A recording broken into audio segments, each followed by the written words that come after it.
سعيد ومسعد، وتصلي على النبي تسعد. صلي على النبي، صلي كده وامشي معايا بالراحة بالراحة كده، وشوف المميزة ديت 20 فدان قابلين للتجهيزة. حاجة تبارك الله. منين؟ من الفرافرة، من الوادي الجديد. من الفرافرة من الوادي الجديد. 20 فدان وصفتهم 10/10. حاجة تبارك الله، أرض طينية وبص، وحاجة يعني بص تبارك الله، وقريبين على العمار وعلى السكن وعلى الدنيا. وصاحب البير واحد، يعني انت لو خدت ال20 فدان دول هتبقى معاه انت وصاحب البير بس. طيب ال20 دول ايه؟ قابلين للتجهيزة، قابلين للتجهيزة. والارض تبارك الله طينية اهي. شايف؟ حاجة حلوة يعني، حاجة تبارك الله. وقف، انت فاتح مية؟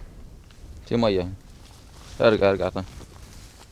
اهو كده، اهو كده. فاهم ازاي عليا؟ حاجة تبارك الله، حاجة وصفتها قليلة، حاجة فيش الله تجي تشوف بعينك بس كده، بس تقول لي الو وانا جاي لك، اقول لك انا في انتظارك. تجيب لي الوصفة بتاعت الارض وانا اوديك لغاية عنديها. طب اطلع تعالى بعيد عن الميه ناحيه. وتتفاوض مع صاحبها والدنيا زي الفل، والدنيا 10/10. ايه رأيك؟ 20 فدان مزروعين كلهم قمح، كلهم حتة واحدة. ال20 فدان البير ده عمقه كام؟ 1 2 عمق كام 3. البير عصام؟ ونروحوا قايسين لك ال20 زي ما يطلعوا. شايف الحلويات؟ صلي على النبي كده، صلي على النبي، صلي على النبي. تمام.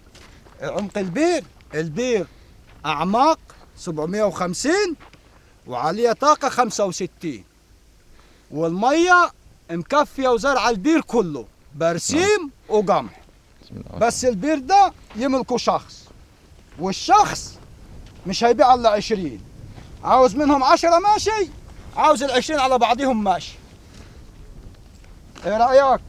حاجة تبارك الله، حاجة وصفتها ايه؟ قليلة. نظام التقنين بتاع الارض دي؟ الارض صندوق مع حيازتها، تصرف كيماوي، بيرها اعماق، طاقة شمسية 65 اللي عليها. حاجة تبارك الله. والارض طينية من الطينة اللي على كيفك. العنوان فين يا عم عصام؟ العنوان يا باشا الفرافرة، الوادي الجديد. شايف؟ شايف؟ حاجة تبارك الله.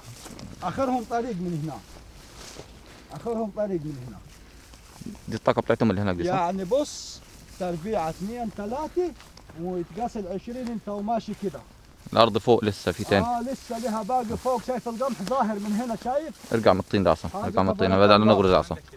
في طين عصام. حاجة تبارك الله. تعال تعال بس نوري الجماعة ان الارض طينة وحاجة تبارك الله. شايف؟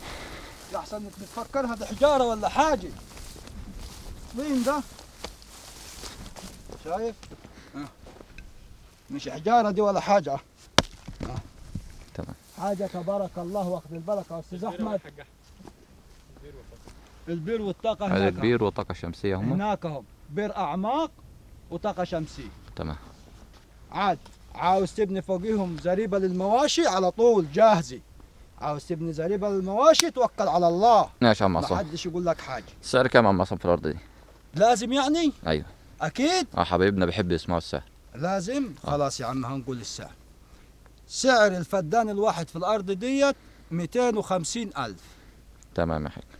السعر الفدان الواحد 250,000 في دول. عاوز منهم 10 ماشي، عاوز ال20 فدان على بعضهم ماشي، عايز 15 برضه ماشي. عاوز 15 منهم ماشي. اللي انت عاوزه يا غالي شرفني ونورني وانا تحت امرك. تمام. وصلي على النبي عليه الصلاة والسلام. صلى الله عليه وسلم.